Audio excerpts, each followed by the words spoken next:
The practice of covering oneself to appear as a spirit is arguably the oldest Halloween custom we have. It didn't start as a decoration. It started as spiritual survival. For the ancient Celts celebrating Samhain, the world was filled with roaming, often malevolent, spirits and fairies. If you ventured out, you wore a fearsome mask or an animal skin to disguise yourself. The goal was simple: blend in with the supernatural traffic to avoid being recognized, captured, or harmed. As the holiday evolved into the Christian All-Hallow-Tide, or All Saints' Eve, or All Saints' Day, or All Souls' Day, the reason for the disguise changed from self-protection to charity and remembrance. This is where the easily recognizable white sheet truly began.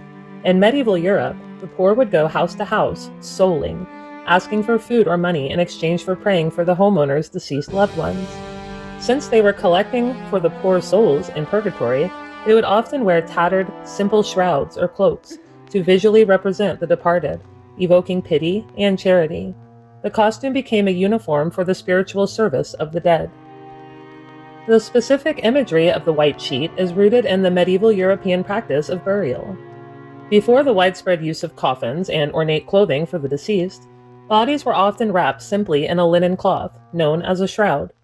The stark white sheet, covering the entire body with holes, sometimes cut out for the eyes, was the universal symbol of the recently departed. It was an accessible and effective way for geysers to evoke the image of a simple ghost or a soul recently passed on. When these traditions arrived in America with Irish and Scottish immigrants, the sheet costume was a hit for practical reasons. It required no sewing skills, cost next to nothing, and perfectly captured the haunting, faceless quality of a spectral visitor. By the early 20th century, the simple white sheet ghost became the definitive, homemade Halloween costume, a classic born not from a specific horror story, but from centuries of necessity, charity, and the universal, affordable symbolism of the burial shroud. It's the ultimate low-effort, high-impact costume.